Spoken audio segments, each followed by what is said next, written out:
Assalamualaikum warahmatullahi wabarakatuh. Alhamdulillahirabbil alamin. Nabi nasta'inu ala umuri dinil. Shalatu wassalamu ala asyrofil anbiya'i wal mursalin sayyidina wa maulana Muhammad wa ala alihi wasallam. Pertama-tama marilah kita panjatkan puja, puji serta syukur kita pada Allah Subhanahu wa taala yang telah banyak memberikan kita kenikmatan, terutama nikmat sehat. Alhamdulillah pada hari ini kita sehat semua, bisa berkumpul di tempat ini, dan alhamdulillah juga kita sama-sama banyak menerima kenikmatan yang luar biasa. Tidak lupa salawat beserta salam mudah-mudahan dilimpahkan kepada Nabi besar Muhammad. Ibu dan Bapak guru yang saya hormati, terima kasih atas waktu yang sudah diberikan pada saya, Yusuf Supriyadi.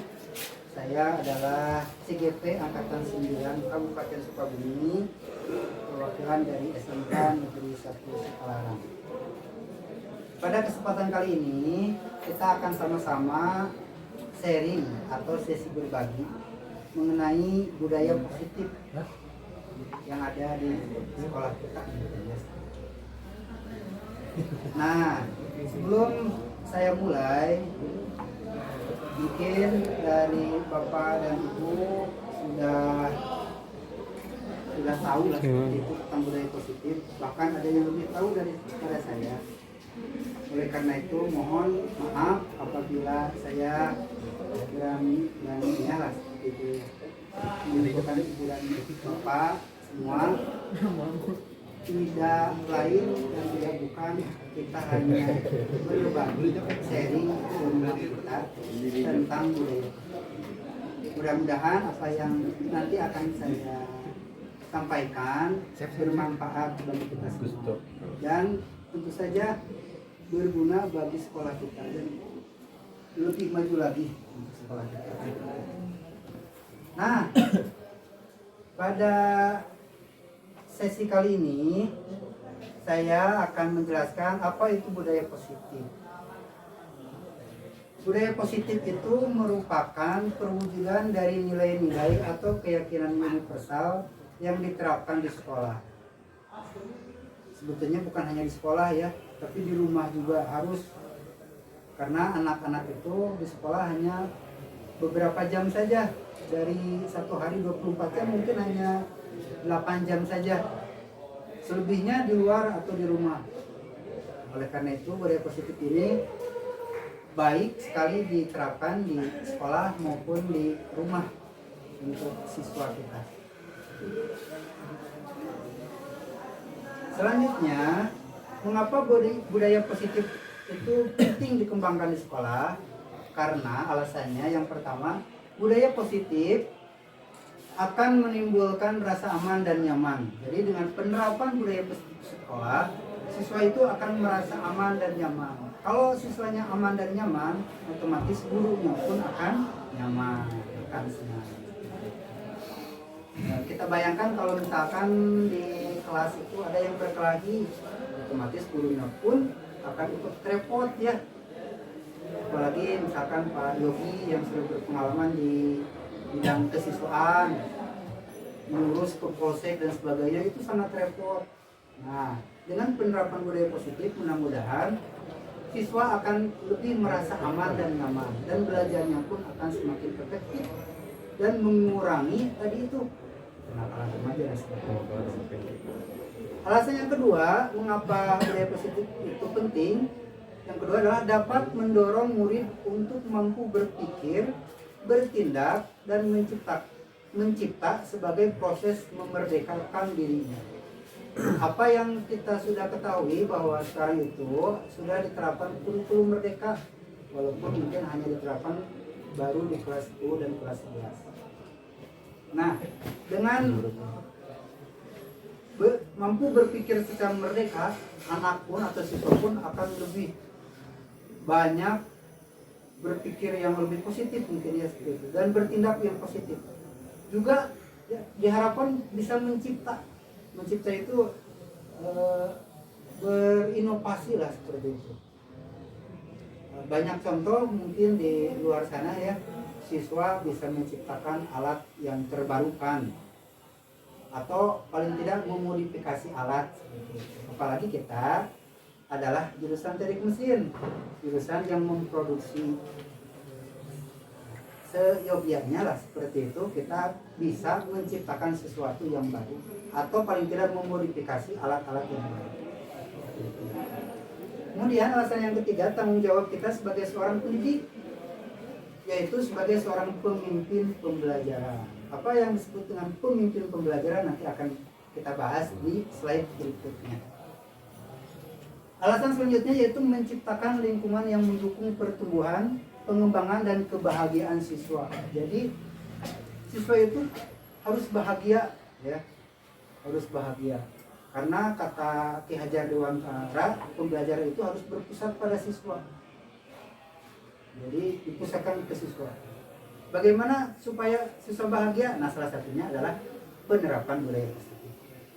Dan alasan yang terakhir adalah sekolah dapat menjadi tempat yang inspiratif dan memberdayakan bagi semua yang terlibat di dalamnya. Bukan hanya murid mungkin ya, inspiratif bagi gurunya, bagi warga sekolahnya, misalkan keseluruh sekalipun itu harus punya rasa inspiratif atau ya, inspirasi dari sekolah kita, sehingga mereka lebih baik kinerjanya. Selanjutnya yang akan saya jelaskan adalah konsep-konsep inti berkaitan dengan budaya positif. Apa saja itu? Yang pertama ada teori tentang disiplin positif.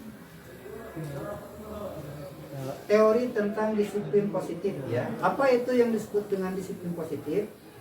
Disiplin positif adalah suatu pendekatan untuk menerapkan disiplin dari dalam diri anak tanpa hukuman dan hadiah. Disiplin positif perlu diterapkan baik dalam lingkungan keluarga maupun lingkungan sekolah. Dengan menerapkan disiplin positif diharapkan tindak kekerasan dapat dihindari. Ini ada yang digaris bawahi, mungkin ada hal yang baru ya, tanpa hukuman dan hadiah. Ini juga saya sebagai calon guru penggerak sebelumnya mungkin masih menerapkan hukuman dan hadiah di kelas. Misalkan ada anak yang kesiangan dihukum, atau ada anak yang bagus dikasih hadiah permen, uang dan sebagainya. Ternyata menurut teori disiplin positif, hukuman dan hadiah itu harus dihindari seperti itu. Karena ini dalam rangka menerapkan budaya positif. memang aneh mungkin, tapi ini ya ini harus disampaikan ya. Namanya juga sharing ya Bu ya Bapak ya. Sampai di sini mungkin ada yang menambahkan misalkan atau sharing hal-hal tentang disiplin positif, boleh atau kita lanjut saja? Sedikit menambahkan. Boleh. Ya, saya ingin mempertegas itu aja Pak. Disiplin positif ya memang sebaiknya tanpa hukuman dan hadiah, karena kan sebetulnya itu harus timbul dari diri sendiri. Jadi tidak usah takut hukuman atau dapat hadiah, itu harus ada dari masing-masing kita. Jadi itu saya sangat setuju dengan disiplin. Terima kasih Bapak Angkas. Itu persis sama dengan yang ada di teori disiplin positif ini yang saya sudah baca ya. Jadi disiplin itu harus timbul dari diri sendiri, betul. Jangan oleh paksaan orang lain atau di luar siswa itu sendiri. Bagaimana caranya? Nah, mungkin di sini Bapak Ibu sudah lebih tahu cara meyakinkan siswa itu harus berdisiplin dari diri sendiri. Ada teknik-teknik khusus ya, apalagi Bapak dan Ibu guru di sini sudah pengalaman senior ini. Wah, udah banyak pengalamannya, artinya banyak teknik yang sudah diterapkan, diuji coba. Ini supaya disiplin bagaimana nih? Ya, gitu kan. Nah, kalau saya mah hanya butiran debu lah. Lanjut ya. Nah, teori yang kedua ada yang namanya teori kontrol ya. Nah, teori kontrol ini setiap perbuatan memiliki suatu tujuan. Dengan mengaitkan nilai-nilai kebajikan yang diyakini seseorang, maka motivasi intrinsiknya akan terbangun sehingga menggerakkan motivasi dari dalam untuk dapat mencapai tujuan mulia yang diinginkan. Seperti tadi yang dijelaskan Pangkas, nah ini berkaitan dengan teori kontrol. Jadi berkaitan dengan motivasi intrinsiknya, jadi motivasi dari diri sendiri. Nah, tekniknya itu ada yang namanya posisi kontrol guru, itu ada 5. Nah, kita ada di mana? Ya, kita akan sama-sama bacakan ya. Posisi kontrol guru yang pertama adalah sebagai pemberi hukuman. Nah, mungkin sama-sama kita sudah mengalami dan sudah beberapa banyak sekali menghukum anak ya, dan ada di posisi ini, mungkin kita pernah di posisi ini, pemberi hukuman. Posisi yang kedua adalah pembuat rasa bersalah. Mungkin kita juga pernah di posisi ini ya. Contohnya mungkin saya lah sendirilah. Misalkan ada anak yang berbuat salah. Kenapa sih kamu tuh begini? Kasih inilah saya ya. Kasihlah Bapak. Nah, itu salah satu pernyataan bahwa kita itu sedang dalam pembuat rasa bersalah. Memelas lah gitu. Ada juga posisi kita itu sebagai teman. Kita ngobrol dengan teman, dengan murid ya. Kita memposisikan sebagai teman. Misalkan ada murid yang namanya David lah misalkan. David, Bapak ini kan guru, kamu murid misalkan. Kita sama-sama tahulah manusia itu punya kesalahan, pernah berbuat salah. So, salah kamu apa tadi? Nah, itu mungkin sebagai teman. Atau sebagai pemantau, hanya memantau saja. Mungkin kalau di sini kebanyakan guru praktek, nah ini banyak di sini sebagai pemantau. Dan yang paling baik itu, kata teori kontrol, kita itu harus memposisikan sebagai manajer pembelajaran. Nah, bagaimana caranya kita harus di posisi ini? Ada pembahasan selanjutnya di slide selanjutnya nanti ya. Bagaimana caranya kita memposisikan sebagai guru yang sebagai manajer. Kemudian ada yang ketiga, teori motivasi. Nah, mungkin Bapak Ibu yang dari kuliahnya dari pendidikan sudah banyak belajar tentang teori motivasi ini. Cuman saya di sini ada yang digarisbawahi atau di poin-poin khusus ya. Ada 3 poin khusus dari teori motivasi ini. Yang pertama adalah tujuannya adalah untuk menghindari ketidaknyamanan atau hukuman. Kemudian yang kedua untuk mendapatkan imbalan atau penghargaan dari orang lain. Dan yang ketiga, untuk menjadi orang yang mereka inginkan dan menghargai diri sendiri dengan nilai-nilai yang mereka percaya. Kita lanjut saja ya. Kemudian, ini kita juga harus tahu apa itu hukuman dan penghargaan. Baik penghargaan maupun hukuman adalah cara-cara mengontrol perilaku seseorang yang menghancurkan potensi untuk pembelajaran yang sesungguhnya. Sudah saatnya merubah hukuman menjadi konsekuensi. Nah, di sini harus digarisbawahi, dan saya juga sudah mengkapitalkan ini, hukuman menjadi konsekuensi. Apa hukuman dan konsekuensi nanti kita akan bahas selanjutnya ya. Dan merubah penghargaan menjadi apresiasi. Ini bukan hanya berbeda kalimat saja, tapi maknanya pun berbeda antara hukuman dan konsekuensi, juga penghargaan dan juga apresiasi. Nah, di sini ada contoh-contoh tindakan guru. Mungkin di sini guru olahraga Pak Yogi ya, lari mengelilingi lapangan basket 2 kali karena terlambat hadir di sekolah. Kira-kira itu hukuman atau konsekuensi ya? Konsekuensi. Konsekuensi bisa. Membersihkan coretan yang dibuat di meja tulis. Konsekuensi. Murid diminta untuk push up 15 kali karena tidak menggunakan masker ke sekolah. Hukuman. Hukuman ya. Menggantikan kertas tugas teman yang telah dicoret-coret. Konsekuensi. Berjemur di lapangan basket pukul 12 siang karena mengobrol dengan teman sewaktu belajar. Hukuman. Kayak cuma penjajahan ya. Murid diminta bertelanjang kaki sepanjang hari karena tidak menggunakan sepatu warna hitam sesuai peraturan sekolah. Kira-kira itu hukuman dan konsekuensi ya? Ya, mungkin setiap orang mempunyai jawaban yang berbeda ya. Betul, Pak. Tapi nggak apa-apa. Berdiri di depan kelas sambil mengangkat kaki satu karena tidak bisa menjawab pertanyaan. Hukuman ya. Dan itu terjadi sewaktu kita sekolah, mungkin yang pernah di SD. Iya, betul, Pak. Di non kan di setrap nah, itu.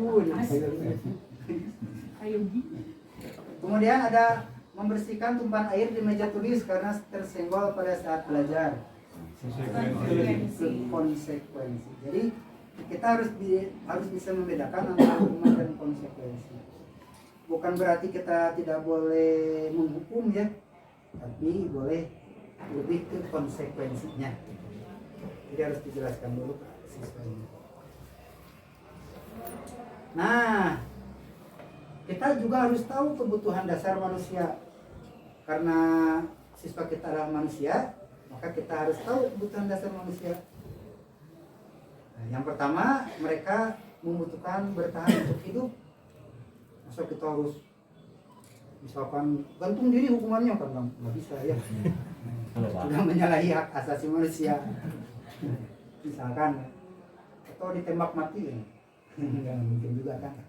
Yang kedua, kasih sayang dan merasa diterima ya. Anak-anak itu harus membutuhkan kasih sayang dan merasa diterima. Jangan sampai kita misalkan tidak menyapa lah gitulah, seperti itu di jalan atau di kelas. Yang ketiga, manusia itu butuh penguasaan. Kadang-kadang seperti itu, butuh berkuasa gitu. Ada anak-anak misalkan yang cari perhatian, itu mungkin ingin diterima, ingin dikasih sayang, bisa juga ingin menguasai kelas itu, mungkin bisa saja kan. Yang keempat, kesenangan. Mereka juga butuh kesenangan, apalagi kalau mungkin ada guru SD, mungkin TK ya, suka nyanyi gitu kan. Itu salah satunya mungkin kesenangan. SMK juga sama, harus senang kan ya. Kalau misalkan mereka butuhkan belajar nonton YouTube, ya nonton YouTube, senang sekali. Ada anak-anak yang senangnya diceramahi, ya diceramahi. Ada yang misalkan tugasnya, Pak, saya tugasnya mau dari TikTok saja, membuat TikTok, ya nggak apa-apa juga kan, sama-sama membuat TikTok. Kemudian perlu kebebasan juga. Nah, jangan sampai kita memberi tugas itu hanya kamu harus membuat misalkan poster, udah poster gitu. Kita harus misalkan membebaskan mereka, bisa dengan tadi TikTok, dengan medsos lain misalkan, status WA Pak bisa? Ya nggak apa-apa. Menjelaskan tentang mesin bubut misalkan dengan status WA kan sama-sama aja. Iya, betul Pak. Betul Pak. Itu mah contoh Pak. Contoh Bisa maaf dicoba. kalau misalkan saya salah. Bisa dicoba. Saya dicoba. Nah, yang selanjutnya yaitu keyakinan kelas. Keyakinan kelas adalah salah satu disiplin positif yang bisa kita terapkan dalam membangun budaya positif di sekolah. Dengan adanya keyakinan kelas di setiap kelas, diharapkan dapat mewujudkan tujuan pendidikan yang berorientasi kepada profil pelajar siswa. Nah, di sini alhamdulillah saya sudah mempraktekannya baik secara demonstrasi ataupun nyata ya. Ini adalah contoh-contohnya dokumentasi keyakinan kelas.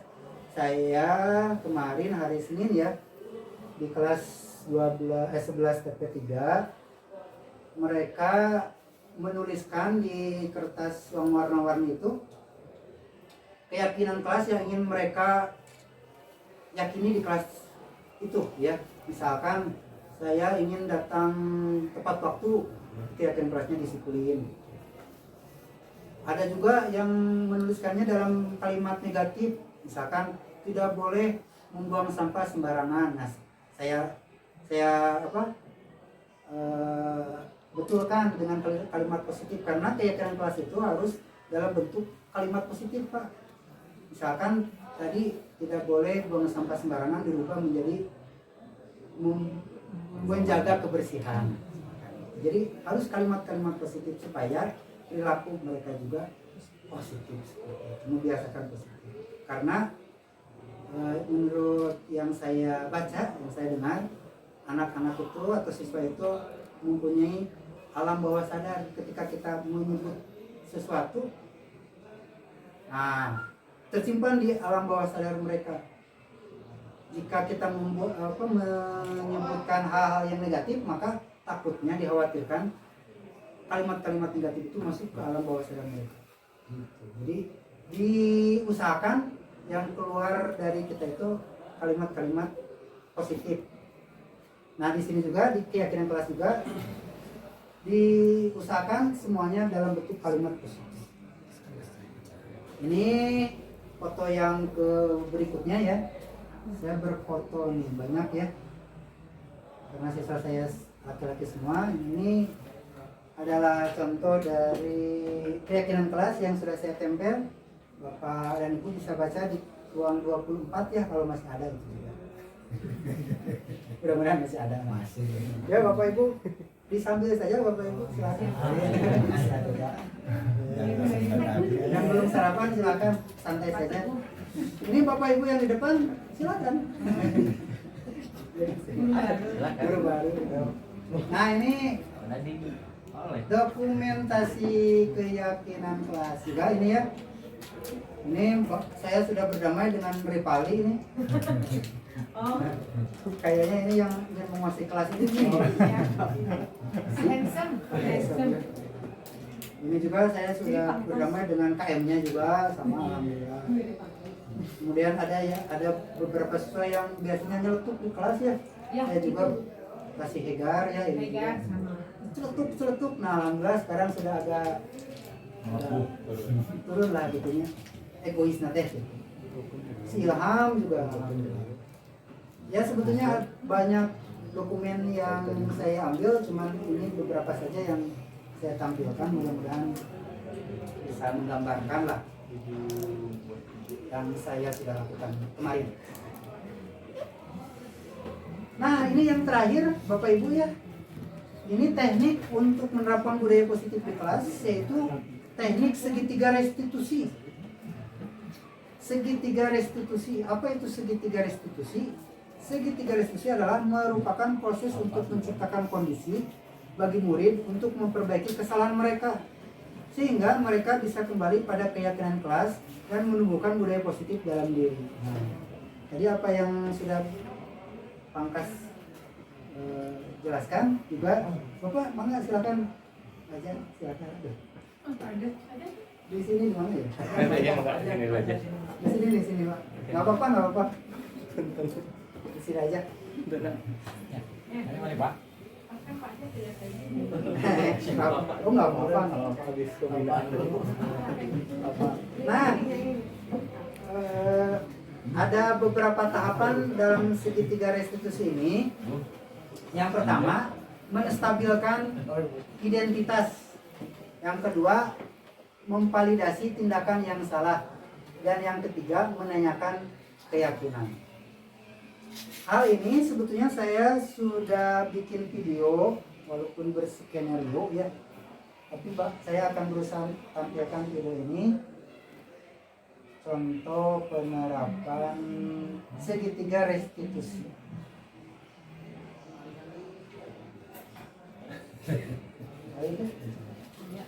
Ya Pak Yoyo.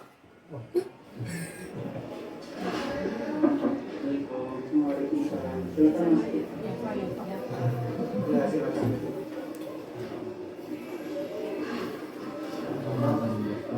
Ya Pak, tadi Bapak mendapatkan laporan dari teman-teman ya Pak. Sebenarnya apa yang sudah terjadi? Saya membawa sampah sembarangan Pak. Menurut kamu membuang sampah sembarangan itu sebuah masalah tidak? Pak. Baiklah, di sini Bapak tidak ingin mencari siapa yang salah, tapi Bapak ingin mencari solusi dari masalah tersebut. Nah sekarang mari kita ingat kembali keyakinan kelas kita. Kira-kira yang mana yang belum kamu temukan?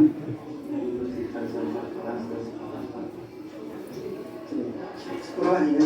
Jika kamu sudah jujur, nah sekarang marilah kita selalu menghindarkan keyakinan kelas tersebut yang sudah kita sepakati dan untuk memperbaiki kesalahan kamu. Kira-kira apa yang akan kamu lakukan ke depan? Saya akan membuat sampah pada sifatnya tidak akan membuang sampah sembarangan. Bagus kalau begitu. Karena kamu sudah sangat baik dan jujur dan kamu akan janji memperbaiki kesalahan kamu tersebut, silakan kamu bisa kembali lagi ke kelas dan melanjutkan kembali pembelajaran.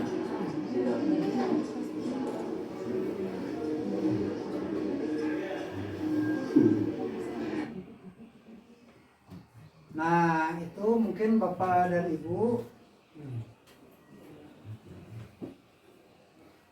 contoh kasus,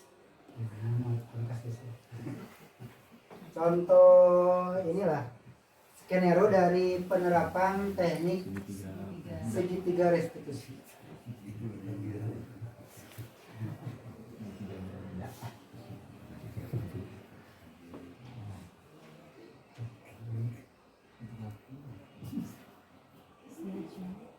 Mungkin ada beberapa tahapan tadi ya dari segitiga restitusi ini. Tadi ada menstabilkan identitas, misalkan menanyakan dulu, ya Pak, kira-kira kenapa tadi ya Pak dipanggil ke sini? Tahu nggak alasannya? Oh iya, saya tahu. Nah, itu adalah proses menstabilkan identitas. Jadi anak tidak langsung misalkan dimarahi dan sebagainya, stabilkan dulu. Kemudian ada validasi tindakan yang salah tadi itu ya. Kira-kira apa kesalahannya? Nah itu kesalahannya adalah membuang sampah sembarangan Pak. Mungkin dalam kasus yang sebenarnya mungkin anak tidak mengaku ya, mungkin saja seperti itu. Tapi kita harus berusaha memvalidasi tindakan yang salah tersebut. Coba diingat-ingat kembali misalkan. Tadi kamu berbuat apa? Misalkan gitu ya. Oh iya, misalkan baru sadar kan anak tersebut saya membuang sampah sembarangan. Nah nanti selanjutnya mungkin menanyakan keyakinan. Kira-kira membuang sampah sembarangan itu melanggar keyakinan kelas yang sudah kita buat? Tidak. Oh iya Pak. Apa itu? Tidak menjaga kebersihan. Harusnya saya harus menjaga kebersihan kelas dan sekolah. Oh, berarti kamu sadar akan kesalahan kamu ya. Kemudian kita harus tanyakan dulu solusinya apa?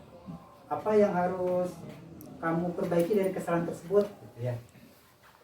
Nah, nanti mereka mencari solusi sendiri, jangan kita yang mencari solusi. Oh, saya tidak akan mengulangi perbuatan itu. Saya akan memungut sampah yang tadi saya buang misalkan. Seperti itu. Oh ya, kalau memang kamu sadar, balik ke kelas. Itu adalah tahapan-tahapan untuk segitiga restitusi ini. Seperti itu. Di sini tidak ada hukuman ya, tidak ada apa tadi reward. Mereka harus sadar dengan kesalahan sendiri dan harus membuat solusi, mengambil solusi akan masalah tersebut. Itu lebih baik ketimbang dipaksa seperti itu. Seperti halnya kita belajar otodidak lah seperti itu ya, mencari sendiri dan sebagainya, itu lebih mudah sebetulnya dibanding misalkan apalah dikasih tahu oleh guru dalam satu kelas. Itu kadang-kadang ada yang bisa, ada yang kurang bisa dan sebagainya. Itu saja mungkin yang bisa saya sampaikan pada hari ini. Ada yang mau di-sharing mungkin dari bapak-bapak dan ibu-ibu yang menambahkan. Kalau mungkin mau bertanya, kalau saya bisa saya jawab. Kalau tidak bisa mungkin ada teman-teman yang lain yang bisa menjawab.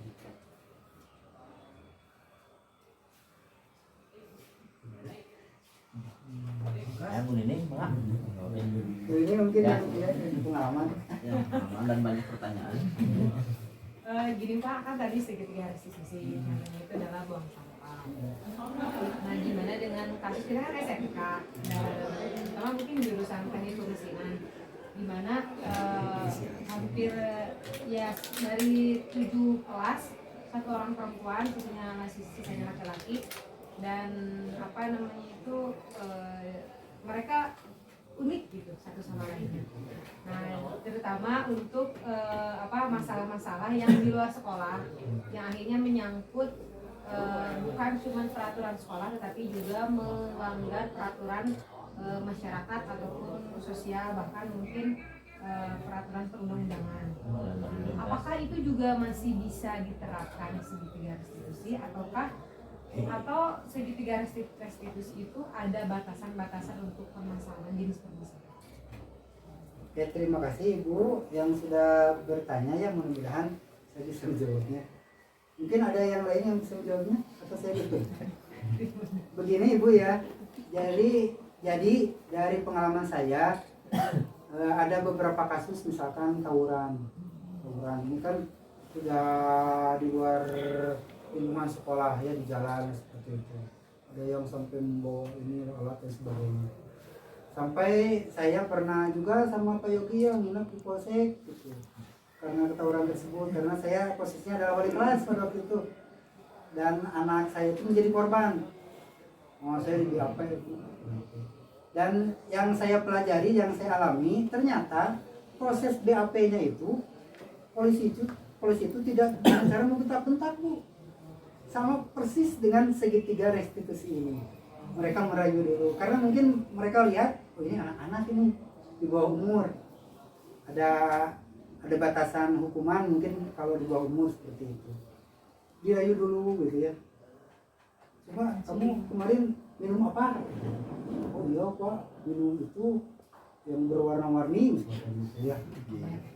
Oh, sewaktu kejadian sadar nggak? Lupa saya. Wah, itu kan udah terpengaruh mungkin ya. Ternyata seperti itu Ibu pengalaman saya.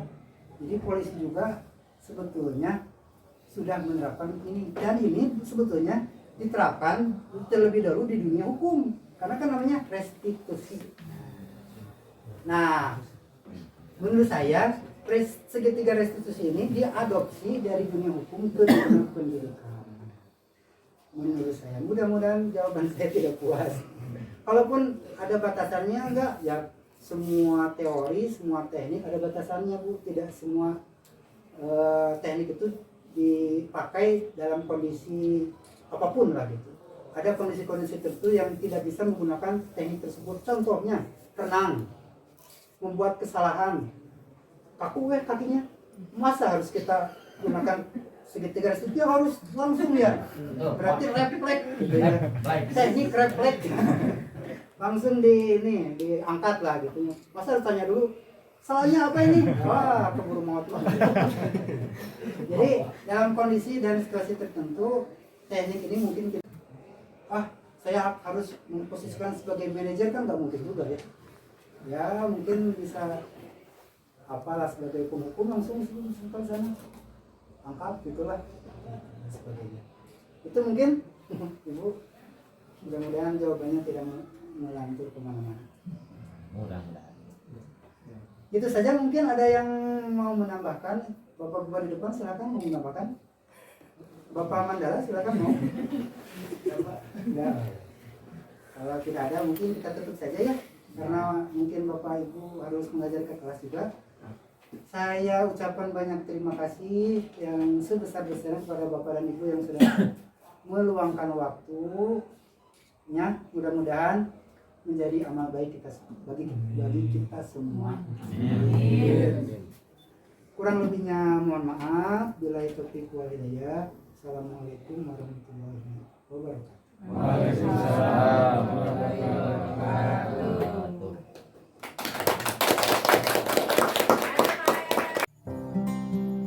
Inilah beberapa foto dokumentasi diseminasi budaya kerja yang sudah saya lakukan.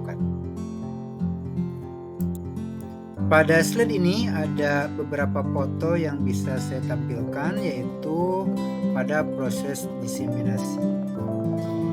Foto-foto ini menggambarkan bahwa saya sedang menjelaskan tentang materi budaya kerja. Alhamdulillah ada sedikitnya 10 orang guru yang mengikuti diseminasi ini. Pada slide ini juga saya tampilkan dokumentasi diseminasi dengan sudut yang berbeda. Di sini saya menggunakan 2 kamera, satu kamera untuk video dan satu lagi kamera untuk foto. Pada slide ini ada beberapa pertanyaan dari teman-teman atau rekan-rekan guru, dan alhamdulillah saya bisa menjawab pertanyaan tersebut. Ada juga beberapa guru yang menambahkan materi yang sudah saya jelaskan, dan semuanya berjalan lancar, cair, dan juga efektif. Di pertengahan acara kebetulan ada satu orang yang datang terlambat karena memang diseminasi ini dilaksanakan pada jam belajar, jam efektif belajar, sehingga beberapa guru yang datang terlambat karena memang harus mengisi atau mengkondisikan kelasnya terlebih dahulu. Lepas dari itu mungkin saya mengucapkan banyak terima kasih kepada guru yang sudah terlibat, yang sudah menyediakan waktu kepada saya untuk mendiseminasikan materi tentang budaya kerja. Terlihat juga di foto kali ini ada beberapa guru yang ikut terlibat pada acara ini. Di antaranya ada guru olahraga, guru mata pelajaran bahasa Inggris, guru produktif teknik pemesinan, juga ada guru IPAS, ada juga guru dari mata pelajaran matematika, ada juga guru dari mata pelajaran PKK atau produktif kreatif dan kewirausahaan. Pada dokumentasi kali ini terlihat saya sudah melaksanakan praktik membentuk keyakinan kelas 11 TP3 yang wali kelasnya adalah saya sendiri. Di sini terlihat ada KM dan juga wakil KM yang sama-sama berfoto dengan saya, dengan backgroundnya itu adalah hasil dari keyakinan kelas tersebut. Foto sebelah kiri terlihat fotografer atau siswa yang ditugasi untuk menjadi perekam fotografer pada proses pembentukan keyakinan kelas. Kalau yang sebelah kanan itu adalah semua siswa berfoto dengan semoga terlihat juga ada hasil dari keyakinan. Kedua foto ini menjelaskan bahwa keyakinan kelas sudah terbentuk dan mudah-mudahan apa yang menjadi keyakinan tersebut terlaksana oleh kita semua, saya sebagai guru dan mereka sebagai murid, dan apa yang diciptakan mereka tercapai di masa yang akan datang. Akhir kata, mudah-mudahan mereka semua bahagia menjadi seorang siswa dan sukses di masa yang akan datang.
Assalamualaikum warahmatullahi wabarakatuh.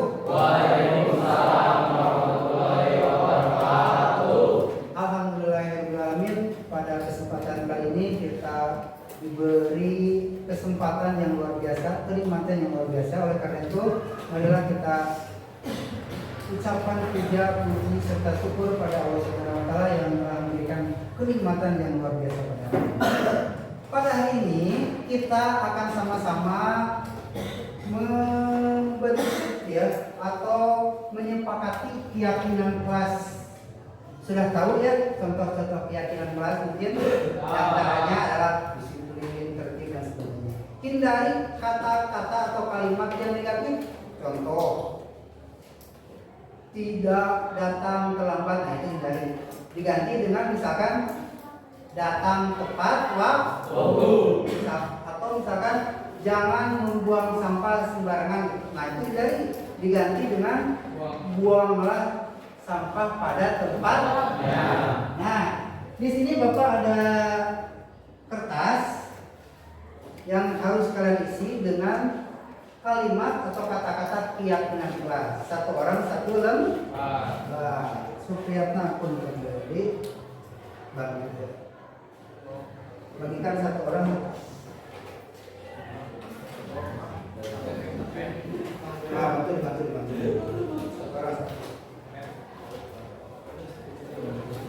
Dibantu satu orang. Jangan milih warna apa saja sama.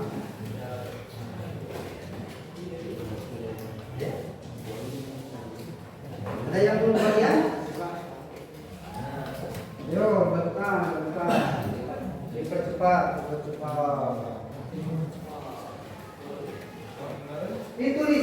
jangan yang ada lemnya ya. Jadi ini lem. Nah di sini nanti kalau sudah ditulis ditempel seperti ini. Nah, kan. Sinama tuh Pak. Sinama tuh Pak. Kasih nama boleh di atasnya kecil aja.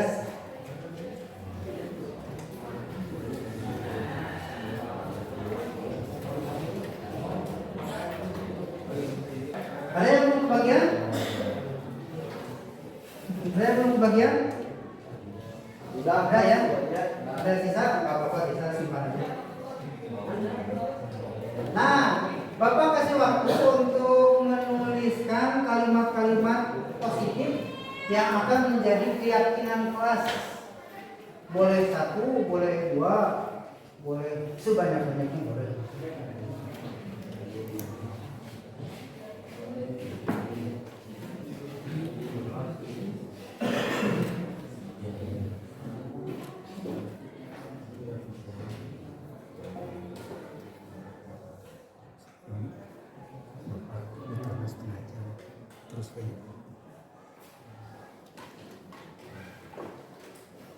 Nah kalau butuh bantuan, Pak kurang jelas, oke silakan aja tanyakan.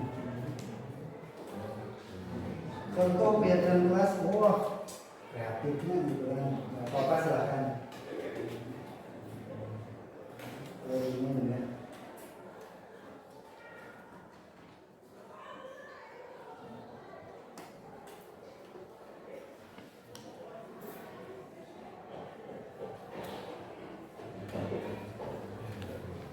Semuanya hadir ya, alhamdulillah ya. Ya, kehadiran adalah salah satu bukti bahwa motivasi belajar kalian tinggi ya. Kalaupun tidak hadir mungkin karena sakit, ujian dan sebagainya. Gak apa-apa kalau sakit.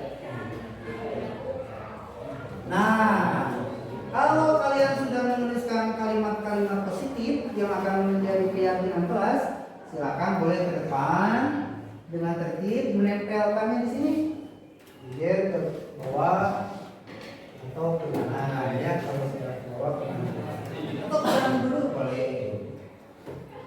Yang pasti harus rapi, belajar rapi.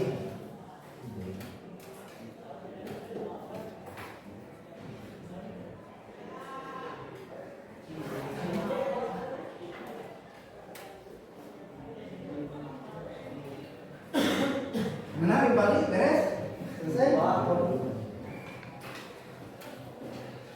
Ya selesai. Silakan ditempel ke depan. Silakan siapa dulu aja boleh. Rahmadani ya so.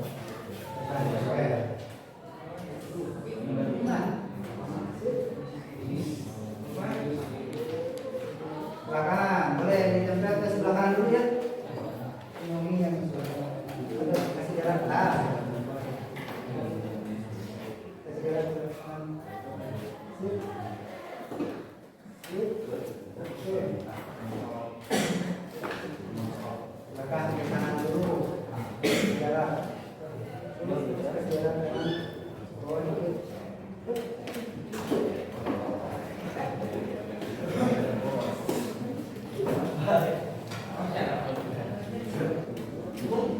Udah aja sama sisanya siapa aja. Satu lagi sini. Ya mohon tertib ya, meninggalkannya tertib dan rapi.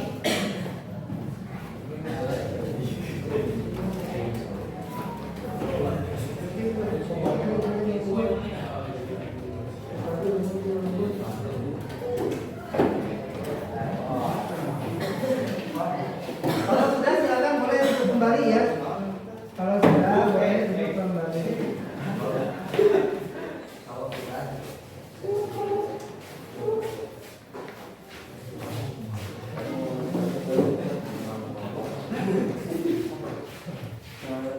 Ya ganti. Pakai dulu.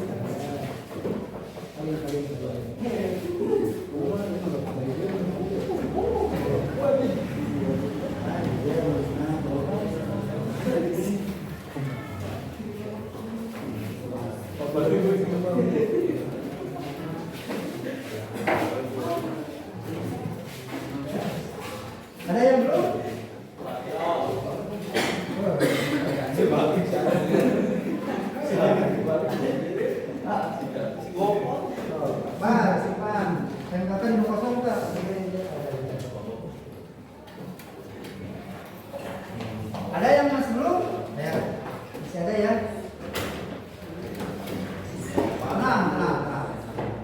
kuasai. Yang belum kuasai. Masih 2 orang lagi ya, nggak apa-apa, kita tunggu ya.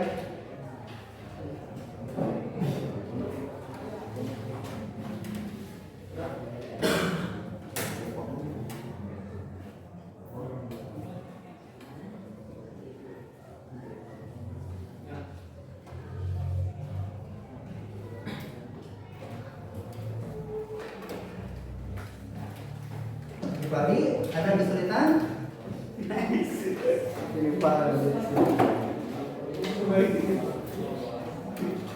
Silakan tempel yang kosong.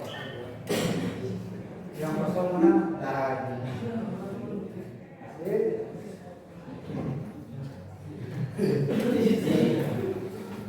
Ditempel di yang kosong mana?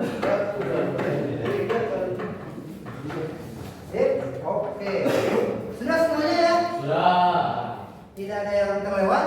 Ya. Oke, terima kasih atas atensinya. Kita akan sama-sama bacakan ya. Keyakinan.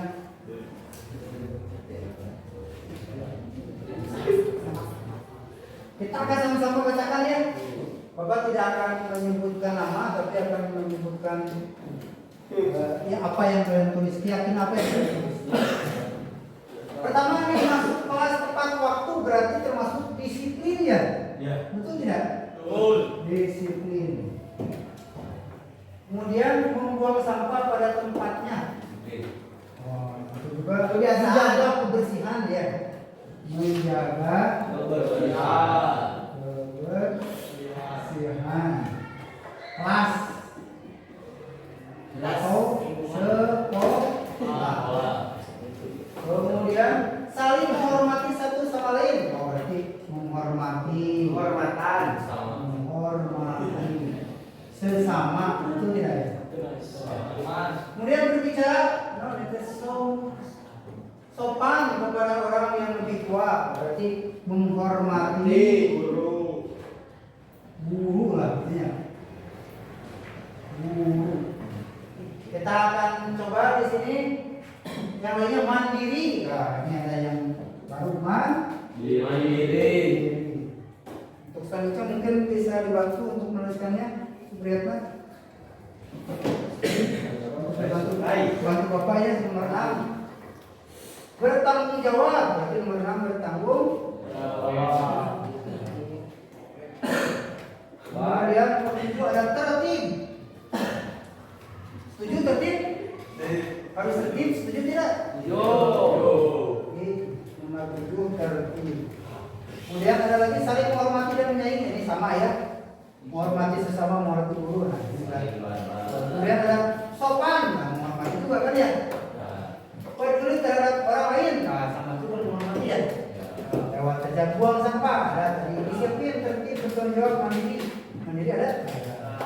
Kemudian ada lagi jangan ngobrol saat guru sedang berbicara di depan. Kan positifnya menghormati juga ya. Harus masuk tepat waktu, sama di situ. Sopan santun, menghormati juga.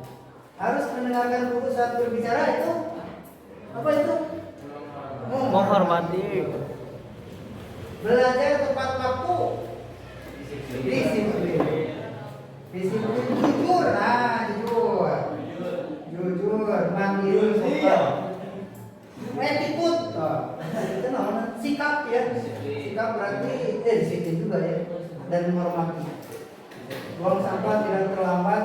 Buang sampah ya. Disiplin ya. Kompak, nah ini kompak nih ada kompak. Solidaritas kompak juga ya. Tetap menjaga satu sama lain. Gimana ya? Kompak juga sama ya. Menghormati guru, menghormati teman, disiplin, merubah diri ke yang lebih baik, rajin. Kita menghormati guru, bangga sama perbuatannya dengan tentram. Bagaimana itu dengan tentram? Datang sekolah tepat waktu di sekolah juga ya. Menjaga di rumah perpustakaan. Manfaatkanlah perpustakaan. Oh, berarti 10 literasi. Literasi.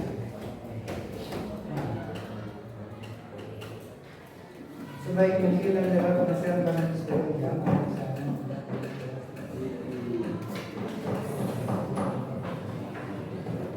datang tempat untuk semuanya hampir sama ya tentang kedisiplinan ini. Bagus. Tidak saling membuli. Oh, berarti menghormati ya. Ada yang suka membuli di sini? Nah, mulai saat ini karena kita sudah membuat pelajaran kelas, jangan membuli-buli ya.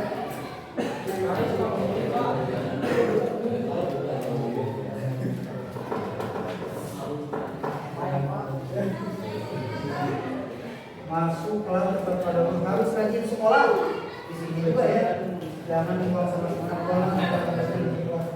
Oke, kayaknya hampir semuanya mewakili yang ke berapa ini? 10. Ya, terima kasih sudah silakan. Kita berarti sudah menyepakati keyakinan sebanyak 10. Kita harus bacakan bersama-sama ya. Siap? Apa yang pertama Pak?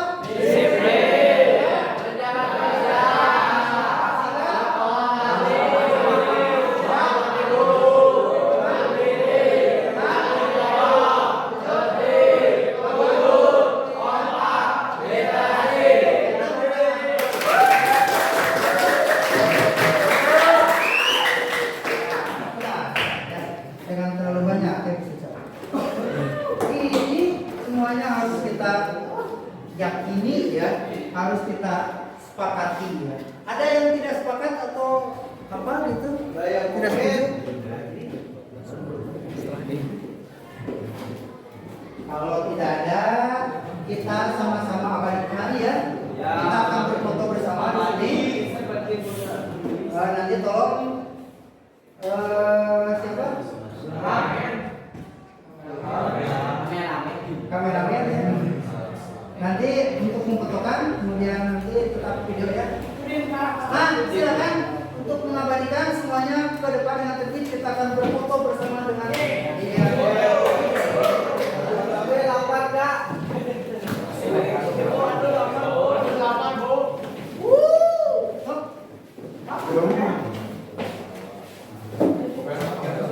berdepan, sebagian jongkok, sebagian berdiri.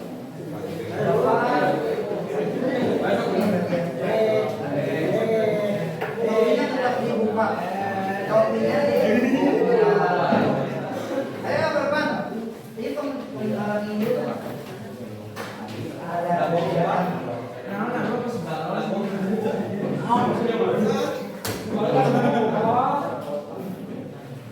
Sok, ada yang jongkok sebagian. Jongkok sebagian.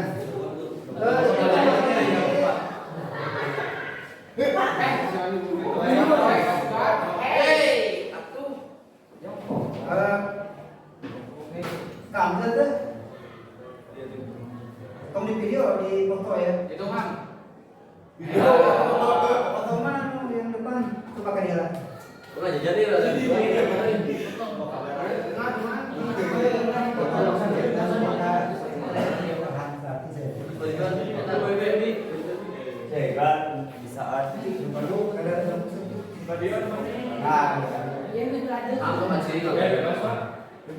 sopan lah.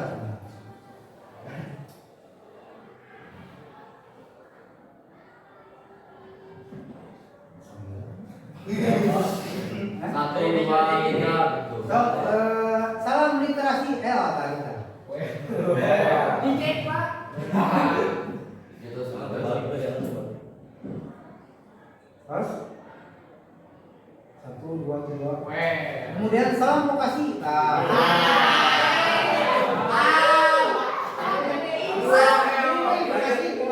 Dari mana masuk?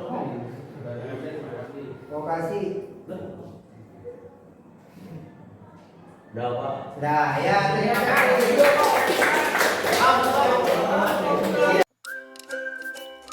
Demikianlah yang bisa saya sampaikan pada video kali ini, yaitu tentang penerapan aksi nyata modul 1.4 tentang budaya positif di sekolah.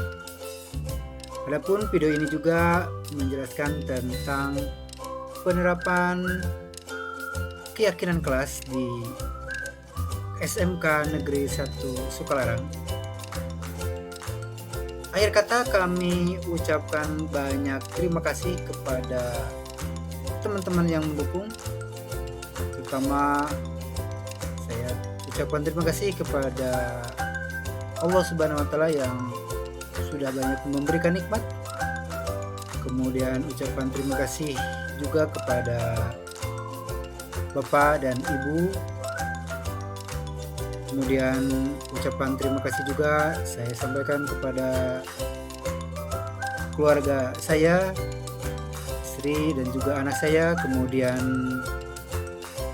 kepada Kepala SMK Negeri 1 Sukalarang yang sudah banyak mendukung, para guru-guru yang sudah terlibat ataupun belum terlibat langsung pada pembuatan video ini.